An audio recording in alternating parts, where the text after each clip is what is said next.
खुशियों से भर जाता था। लेकिन माधव और उसके पिता दीनदयाल के लिए ये महीना कमाई का सबसे बड़ा जरिया था। गांव के नुक्कड़ पर दोनों मिलकर तीखी चाउमीन का ठेला लगाते थे। बारिश की रिमझिम फुहारों के बीच गर्मा गर्म तीखी और चटपटी चाउमीन खाने के लिए लोगों की भीड़ उमड़ पड़ती थी। दीनदयाल कढ़ाई में चाउमीन बना रहे थे और माधव प्लेटें साफ कर रहा था। अरे माधव, जरा हाथ तेज चला बेटा। देख आसमान में काले बादल कैसे घिर आए हैं। बारिश शुरू होने से पहले हमें सब कुछ तैयार करना है। जी पिताजी, मैं तो बस लगा ही हुआ हूँ, पर आप मसाले थोड़े ध्यान से डालना। पिछली बार मुखिया जी कह रहे थे कि मिर्च थोड़ी ज्यादा थी। अरे हमारी चाउमीन का नाम ही तीखी चाउमीन है। अगर लोगों की जीभ पर चटकारा ना आए और आंख से पानी ना आए तो फिर दीनदयाल के हाथ का स्वाद ही क्या। ये देख, अब इसमें जाएगा मेरा खास सीक्रेट मसाला। तभी गांव के दो दोस्त रमेश और सुरेश भीगते हुए ठेले के पास आकर खड़े हो गए। वाह दीनदयाल चाचा, क्या खुशबू आ रही है। इस ठंडे मौसम में आपकी चाउमीन की महक दूर से ही खींच लाई। हाँ चाचा, 2 प्लेट एकदम चटपटी और तीखी चाउमीन लगा दो। आज तो खाकर मजा ही आ जाए। हाँ हाँ, क्यों नहीं बेटा। माधव, जरा 2 पत्तल निकाल। अचानक तेज हवा के साथ बारिश की बड़ी बड़ी बूंदें गिरने लगी। ठेले के ऊपर लगा तिरपाल हवा में लहराने लगा, लेकिन ग्राहकों की भीड़ कम नहीं हुई। आहा चाचा, क्या स्वाद है। सच में ऐसी चाउमीन पूरे शहर में कभी नहीं मिलती। ये जो आपका तीखापन है ना, यही दिल जीत लेता है। सही कहा रमेश भाई, इस बारिश के मौसम में ये तीखा स्वाद सोने पे सुहागा है। चाचा, इस स्वाद का राज क्या है? बेटा, इस स्वाद का राज है सही वक्त पर सही मसाले का तालमेल। आंच कितनी रखनी है और मसालों को कितना भूनना है, सारा खेल इसी का है। पिताजी, मैं इतने दिनों से आपके साथ हूँ, पर मुझे आज तक समझ नहीं आया कि आप कब कौन सा मसाला कितनी मात्रा में डाल देते हैं। बेटा, ये तो अनुभव से आता है। जब तू दिल से बनाएगा तो तेरे हाथ में भी यही स्वाद आ जाएगा। चल, अब बातें कम कर और जरा वो चिली सॉस की बोतल इधर बढ़ा। रात गहराने लगी थी और बारिश और तेज हो गई थी। ठेले का सारा सामान बिक चुका था, लेकिन दीनदयाल के पैर अब ठंड से कांपने लगे थे। अगली सुबह माधव सोकर उठा तो उसने देखा कि उसके पिता दीनदयाल अभी तक बिस्तर पर सो रहे थे, जबकि रोज इस वक्त तक वे ठेले की तैयारी में जुट जाते थे। माधव उनके पास गया और जैसे ही उनका हाथ छुआ वो चौंक गया। दीनदयाल का शरीर बुखार से तप रहा था। पिताजी, आपको तो बहुत तेज बुखार है। आपका पूरा शरीर तप रहा है। आपने मुझे रात को बताया क्यों नहीं? कुछ नहीं हुआ बेटा। वो कल रात बारिश में ज्यादा देर तक भीग गए थे ना, बस उसी का असर है। तू फिक्र मत कर, मैं अभी उठकर ठेले का सामान तैयार करता हूँ। अरे नहीं पिताजी, आप बिल्कुल नहीं उठेंगे। आपकी तबीयत बहुत खराब है। मैं अभी जाकर डॉक्टर बाबू को बुलाकर लाता हूँ। माधव भागकर गांव के डॉक्टर को ले आया। डॉक्टर ने दीनदयाल की जांच की और दवाइयां लिखकर दी। माधव, तुम्हारे पिताजी को ठंड लग गई है। बारिश में लगातार खड़े रहने की वजह से ऐसा हुआ है। इन्हें कम से कम 2 हफ्ते तक पूरी तरह आराम करना होगा। चूल्हे के पास जाने की तो बिल्कुल मनाही है। पर डॉक्टर बाबू, अगर मैं बैठ गया तो हमारा घर कैसे चलेगा? सावन का महीना ही तो हमारी कमाई का समय होता है। रोज का कमाना, रोज का खाना है हमारा। पिताजी, आप घर की और पैसों की चिंता बिल्कुल मत कीजिए। जब तक आप ठीक नहीं होते, ठेला मैं संभालूंगा। मैं आज से ही ठेला लगाऊंगा। तू संभालेगा? माधव, तूने आज तक कभी अकेले चाउमीन नहीं बनाई है। सब्जियां काटना और प्लेट धोना अलग बात है, पर कढ़ाई संभालना बहुत मुश्किल है।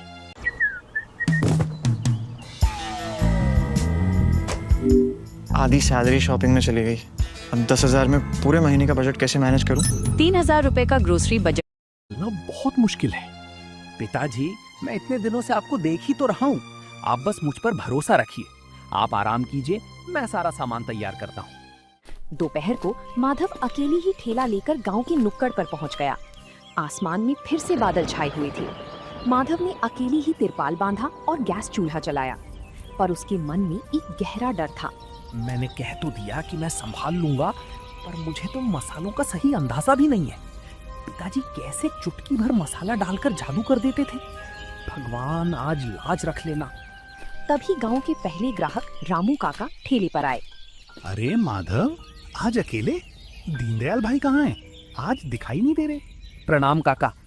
पिताजी की तबीयत खराब है, उन्हें तेज बुखार है, इसलिए आज से कुछ दिन ठेला मैं ही संभालूंगा। ओहो, ये तो बुरा हुआ। चलो कोई बात नहीं, तुम भी तो उन्हीं के बेटे हो, उन्हीं से सीखा होगा। चलो हमारे लिए एक प्लेट बढ़िया तीखी चाउमीन बनाओ, जरा देखें तुम्हारे हाथ का स्वाद। जी काका, अभी बनाता हूँ।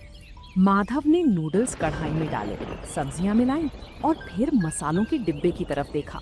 उसके हाथ कांप रहे थे। उसे समझ नहीं आ रहा था कि कौन सा मसाला कितना डालना है। उसने घबराहट में अंदाजे से मसाले डाल दिए और चाउमीन प्लेट में निकालकर रामू काका को दे दी। रामू काका ने चाउमीन का पहला निवाला अपने मुंह में डाला तो उनका चेहरा अजीब सा बन गया। अरे बाप रे माधव बेटा, ये क्या बना दिया है? ये चाउमीन है या सिर्फ मिर्ची और नमक का घोल? क्या हुआ काका, मिर्च ज्यादा हो गई क्या? मैंने तो बस अंदाजे से। ज्यादा? बेटा मिर्च इतनी ज्यादा है कि जुबान जल गई, और नमक तो जैसे तुमने मुट्ठी भरकर डाल दिया है। दीनदयाल की चाउमीन तीखी जरूर होती थी, पर एक स्वाद होता था। इसमें तो सिर्फ कड़वाहट है। तभी ठेले पर दो और ग्राहक श्याम और गोपाल भी आ गए। उन्होंने रामू काका को खांसते हुए देखा। क्या हुआ रामू काका, आज चाउमीन कुछ ज्यादा ही तीखी बन गई क्या? माधव, हमारे लिए भी 2 प्लेट लगाओ भाई, जरा हम भी चखें। अरे श्याम, संभल कर खाना भाई, आज दीनदयाल नहीं है, माधव ने बनाई है। मेरे तो पेट में अभी से जलन होने लगी। मैं तो चला। काका पैसे मत दीजिए, मुझसे गलती हो गई। कोई बात नहीं माधव, पहली बार में ऐसा होता है। चलो हमारे लिए बनाओ, पर हाँ मिर्च और नमक जरा कम रखना। माधव ने गहरी सांस ली। इस बार उसने मिर्च बहुत कम डाली और नमक भी बिल्कुल थोड़ा सा डाला। उसने डरते डरते प्लेट श्याम और गोपाल की तरफ बढ़ाई। दोनों ने एक एक चम्मच खाई और एक दूसरे का मुंह देखने लगे। अरे माधव यार, इसमें तो कोई स्वाद ही नहीं है। ये तो बिल्कुल उबली हुई सिवई जैसी लग रही है। ना तीखापन है, ना वो मसालों की खुशबू। हाँ भाई, दीनदयाल चाचा की बात ही अलग है, उनके हाथ में जादू है। माधव, तुमसे नहीं हो पाएगा बेटा। तुम कल से अपनी दुकान बंद ही रखो, वरना जितने ग्राहक हैं सब टूट जाएंगे। श्याम और गोपाल प्लेट वहीं छोड़कर चले गए। माधव ठेले के कोने में बैठ गया। उसकी आंखों से आंसू झलक आए। रात को माधव जब खाली हाथ और उदास चेहरा लेकर घर पहुंचा तो दीनदयाल बिस्तर पर लेटे हुए उसका ही इंतजार कर रहे थे। माधव के उदास चेहरे को देखकर वे समझ गए कि आज कुछ ठीक नहीं हुआ है। आ गए माधव? क्या हुआ बेटा, आज चेहरा इतना उतरा हुआ क्यों है? दुकान पर सब ठीक रहा ना? नहीं पिताजी, मुझसे नहीं होगा। मैं आपका नाम डुबो दूंगा। आज जितने भी ग्राहक आए, सबने मेरी बनाई चाउमीन की बुराई की। कोई कह रहा था मिर्च ज्यादा है, तो कोई कह रहा था कि इसमें कोई स्वाद ही नहीं है। बस इतनी सी बात पर हार मान गया? बेटा, खाना बनाना सिर्फ पेट भरने का साधन नहीं है, ये कला है। जब तक तू डरकर बनाएगा, स्वाद कभी नहीं आएगा। पर पिताजी, मुझे आपके मसालों का अंदाजा ही नहीं है। आप जब बनाते हैं तो खुशबू दूर दूर तक जाती है। मेरे हाथ से वो बात क्यों नहीं आती? क्योंकि तू सिर्फ मसालों को कढ़ाई में डाल रहा है, उन्हें समझ नहीं रहा। सुन, मेरी अलमारी के पीछे एक पुराना डिब्बा रखा है, उसे लेकर आ। माधव उठा और अलमारी के पीछे से एक छोटा पुराना लोहे का डिब्बा निकाल लाया। उसने उसे अपने पिता के हाथ में दिया। ये देख माधव, ये है हमारी तीखी चाउमीन की जान। लोग समझते हैं कि मैं सिर्फ लाल मिर्च डालता हूँ, लेकिन इस डिब्बे में सूखी लाल मिर्च के साथ साथ भुनी हुई काली मिर्च, थोड़ा सा अमचूर और एक खास जड़ी बूटी का पाउडर है, जो तीखेपन को गले में चुभने नहीं देता, बल्कि स्वाद बढ़ाता है। अच्छा, तो ये राज था। पर पिताजी, इसे कढ़ाई में डालना कब है और कितनी मात्रा में? यही तो सबसे बड़ी सीख है। जब तेल में लहसुन और प्याज पूरी तरह भुन जाए और सब्जियां हल्की कच्ची रहें, ठीक उसी वक्त ये मसाला डालना है। ज्यादा भूनोगे तो मसाला जल जाएगा और कड़वा हो जाएगा। और मात्रा एक प्लेट में सिर्फ आधी छोटी चम्मच। पिताजी, क्या मैं कल फिर से कोशिश करूं? मुझे डर लग रहा है कि अगर कल भी लोग नाराज हो गए तो। डर मत बेटा, कल तू जब ठेले पर जाएगा तो ये सोचना कि तू ग्राहकों के लिए नहीं, बल्कि अपने बीमार पिता के लिए चाउमीन बना रहा है। जब दिल में अपनों के लिए प्यार होगा तो हाथ अपने आप सही मसाला उठाएगा। पिता की बातों ने माधव के अंदर एक नई उम्मीद जगा दी थी। अगली सुबह आसमान में फिर से काले बादल छाए हुए थे और ठंडी हवा चल रही थी। माधव सुबह जल्दी उठ गया। उसने अपने पिता के पैर छुए, उनका आशीर्वाद लिया और रसोई में जाकर सीक्रेट मसाले के डिब्बे को अपने थैले में रख लिया। आज उसके चेहरे पर डर नहीं बल्कि एक अजीब सा आत्मविश्वास था। वो ठेला लेकर उसी नुक्कड़ पर पहुंच गया। आज कोई गलती नहीं होगी। पिताजी ने जो कहा था मुझे ठीक वैसा ही करना है, जल्दबाजी बिल्कुल नहीं। माधव ने प्याज, शिमला मिर्च और पत्ता गोभी को बारीक बारीक काटा। जैसे ही कढ़ाई गर्म हुई उसने उसमें तेल डाला। तभी कल वाले सुरेश और रमेश वहां से गुजर रहे थे। उन्होंने माधव को अकेले देखा तो रुक गए। अरे रमेश देख, तीखी चाउमीन वाले का बेटा आज फिर ठेला लगाए खड़ा है। कल शाम कह रहा था कि इसने बहुत बेकार चाउमीन बनाई थी। हाँ भाई, दीनदयाल चाचा के बिना इस ठेले का स्वाद तो खत्म ही समझो। चलो आज कहीं और चलते हैं। रमेश भाई, सुरेश भैया, तो रुकिए, जरा 2 मिनट मेरी बात तो सुनिए। क्या बात है माधव? देखो भाई, आज हमें पेट खराब नहीं करना है। कल रामू काका भी शिकायत कर रहे थे। भैया, मैं मानता हूँ कि कल मुझसे गलती हुई थी। कल मुझे अंदाजा नहीं था, लेकिन आज मैं आपसे पैसे नहीं मांग रहा। आप बस 5 मिनट रुकिए, मैं 1 प्लेट चाउमीन बनाता हूँ। आप दोनों सिर्फ 1-1 चम्मच चक्कर देखिए। अगर अच्छी ना लगे तो फेंक दीजिएगा और दोबारा मेरे ठेले पर मत आइएगा। चलो सुरेश कह रहा है तो एक मौका दे देते। माधव ने जिस तरह उसके पिता ने उसे चाउमीन बनाने को कहा था उसी तरह चाउमीन बनाई।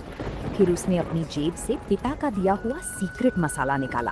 आधी छोटी चम्मच, बस इतनी ही। उसने मसाला डाला, कढ़ाई को तेजी से हिलाया और गर्मा गर्म चाउमीन प्लेट में निकालकर रमेश और सुरेश के सामने रख दी। मसालों की खुशबू हवा में तैरने लगी। रमेश ने नूडल्स का एक बड़ा हिस्सा मुंह में रख लिया। क्यों रमेश, कैसा है स्वाद? कल जैसा ही है क्या? भाई साहब, ये तो कमाल है। सुरेश जल्दी चख, बोल मत कुछ, बस चख। ओ भाई, ये स्वाद, ये तो बिल्कुल दीनदयाल चाचा वाला स्वाद है। नहीं, बल्कि उससे भी थोड़ा ज्यादा सौंधा है। माधव, ये तूने कैसे किया? सच में भैया? क्या सच में स्वाद वैसा ही है? बिल्कुल वैसा ही है माधव, वही तीखापन। इस ठंडी बारिश में ये चाउमीन खाकर तो मजा ही आ गया। रमेश और सुरेश की बातें सुनकर रास्ते से गुजर रही 2-3 और लोग ठेले के पास आकर खड़े हो गए। अरे सच में क्या दीनदयाल भाई जैसा स्वाद आ गया इसके हाथ में? माधव, जरा हमारे लिए भी 1 प्लेट लगाओ भाई। इस बारिश में कुछ तीखा खाने का मन कर रहा है। हाँ काका, अभी लीजिए। एकदम कड़क और तीखी चाउमीन जैसी पिताजी बनाते थे। देखते ही देखते माधव के ठेले पर लोगों की भीड़ जुटने लगी। माधव का हाथ अब तेजी से चल रहा था। उसे समझ आ गया था कि मसालों का सही संतुलन कैसे बनाना है। बारिश तेज होती जा रही थी, लेकिन लोग माधव की चाउमीन का आनंद ले रहे थे। माधव भाई, 1 प्लेट और पैक कर देना, घर पे पिताजी के लिए ले जाऊंगा, वो भी खुश हो जाएंगे। हाँ भैया, अभी पैक करता हूँ, बस 2 मिनट दीजिए।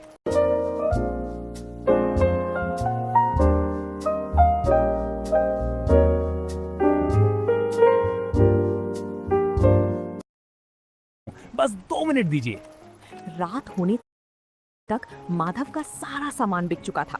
जब उसने अपनी गल्ला पेटी खोली तो वो पैसों से भरी हुई थी। माधव की आंखों में खुशी के आंसू थे। उसने मन ही मन भगवान और अपने पिता का शुक्रिया अदा किया। दिन बीतते गए और माधव की तीखी चाउमीन का नाम पूरे रामगढ़ गांव में फैल गया। माधव रोज सुबह उठकर अपने पिता की सेवा करता और फिर पूरी लगन के साथ ठेले की तैयारी में जुट जाता। दीनदयाल की सेहत में भी अब सुधार हो रहा था और वो अपने बेटे की इस कामयाबी से बेहद खुश थे। माधव, आज तो तू बहुत जल्दी तैयार हो गया बेटा। कल की कमाई कैसी रही? पिताजी, कल तो सारा सामान 2 घंटे पहले ही खत्म हो गया। लोग दूर दूर से आ रहे हैं। ये सब आपके आशीर्वाद और उस सीक्रेट मसाले का जादू है।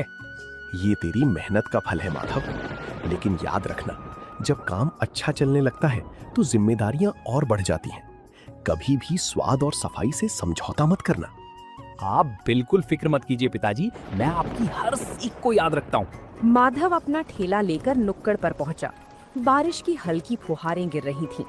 तभी गांव के मुखिया जी के बड़े भाई ठाकुर भानु प्रताप अपनी गाड़ी से वहां रुके। उनके साथ 2 और लोग थे। अरे माधव, सुना है तुम्हारी तीखी चाउमीन ने पूरे गांव में तहलका मचा रखा है। हमारे मेहमान आए हैं शहर से, उनके लिए 3 प्लेट एकदम चटपटी और अपनी सबसे बेहतरीन चाउमीन लगाओ। प्रणाम ठाकुर साहब, अभी बनाता हूँ। आप लोग रुकिए, मैं बस 5 मिनट में लेकर आता हूँ। माधव ने पूरे दिल से चाउमीन बनाई और बड़ी सलीके से प्लेट सजाकर ठाकुर साहब के सामने रखी। भानु प्रताप ने जैसे ही चाउमीन का एक चम्मच खाया तो वो खुश हो गए। वाह, लाजवाब। जैसी तारीफ सुनी थी, ये स्वाद तो उससे भी कहीं बढ़कर है। माधव, इस तीखेपन में जो स्वाद है वो सच में अनोखा है। बहुत बहुत धन्यवाद ठाकुर साहब। ठाकुर साहब ने खुश होकर माधव को अच्छे पैसे दिए और तारीफ करते हुए चले गए। लेकिन वहीं थोड़ी दूर पर खड़ा गांव का एक पुराना चाट वाला मंगू ये सब बड़े ध्यान से देख रहा था। माधव की बढ़ती भीड़ और ठाकुर साहब से मिली तारीफ देखकर मंगू के मन में बेचैनी होने लगी थी। शाम ढल चुकी थी और बारिश तेज हो गई थी। माधव के ठेले पर ग्राहकों की लाइन लगी हुई थी। मंगू का चाट का ठेला, जो कभी गांव में सबसे मशहूर हुआ करता था, आज बिल्कुल खाली पड़ा था। कल का आया हुआ लड़का, और देखो कैसे पूरे गांव को अपनी उंगलियों पर नचा रहा है। मेरी दुकान पर कोई झांकने तक नहीं आ रहा। अगर ऐसा ही रहा तो मेरा तो धंधा ही चौपट हो जाएगा। तभी मंगू का एक पुराना मददगार जग्गू वहां आकर खड़ा हुआ। क्या हुआ मंगू भाई, बड़े गुस्से में दिख रहे हो? आज बोहनी नहीं हुई क्या? बोहनी कहाँ से होगी जग्गू? देख नहीं रहा वो दीनदयाल का लड़का माधव कैसे तिरपाल तानकर नोट छाप रहा है। अरे भाई, उसका स्वाद ही कुछ ऐसा है। मैंने भी एक दिन चखी थी उसके हाथ की बनी चाउमीन। उसके मसाले में कुछ तो अलग बात है जो हर आदमी को अपना दीवाना बना लेती है। अच्छा, तू भी उसी की तारीफ कर रहा है। मुझे पता लगाना होगा कि वो ऐसा क्या डालता है।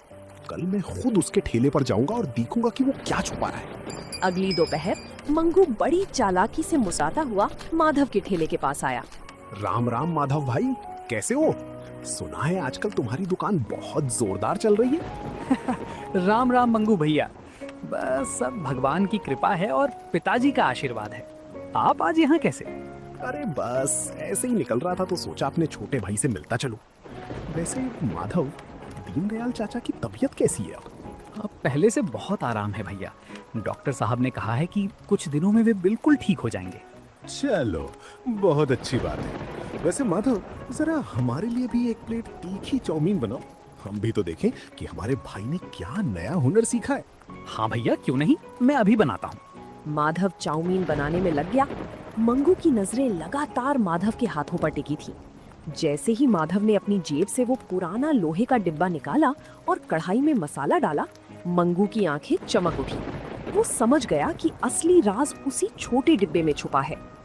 हाँ, तो सारा खेल इस पुराने डिब्बे का है। वो इसे हमेशा अपनी जेब में रखता है। मुझे किसी भी तरह ये डिब्बा हासिल करना होगा, तभी मेरा धंधा वापस चमकेगा। उस रात बारिश बहुत तेज थी। पूरे रामगढ़ गांव की बिजली गुल हो चुकी थी और चारों तरफ गहरा अंधेरा था। माधव दिन भर की थकान के बाद गहरी नींद में सो रहा था। तभी उसके घर के पीछे वाली खिड़की से मंगू अंदर दाखिल हुआ। वो दबे पांव माधव के कमरे की तरफ बढ़ा, जहां अलमारी के पास माधव का थैला रखा हुआ था। कहाँ है? कहाँ रखा है उसने वो जादुई मसालों का डिब्बा? हाँ, मिल गया। ये रहा लोहे का डिब्बा। अब देखता हूँ माधव, तू कल दुकान कैसे चलाता है। जैसे ही मंगू डिब्बा लेकर पलटा, उसका पैर फर्श पर रखी एक बाल्टी से टकरा गया। तेज आवाज हुई और माधव की आंख खुल गई। कौन है? कौन है वहाँ? रुको! माधव तुरंत चोर के पीछे भागा। घर के बाहर तेज बारिश हो रही थी।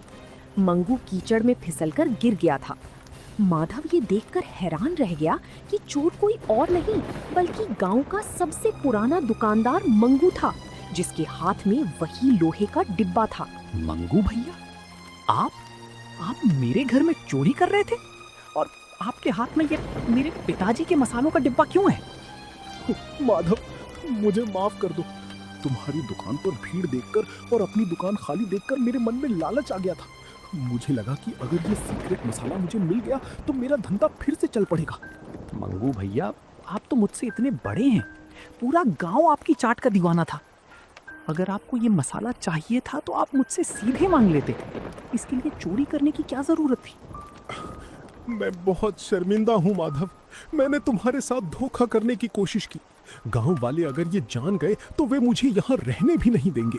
मुझे पुलिस के हवाले मत करना भाई। मंगू भैया, हमारे गांव में किसी का घर उजाड़ना नहीं बल्कि एक दूसरे का साथ देना सिखाया जाता है।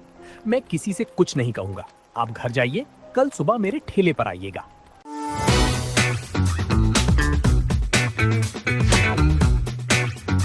मेरे ठेले पर आइएगा।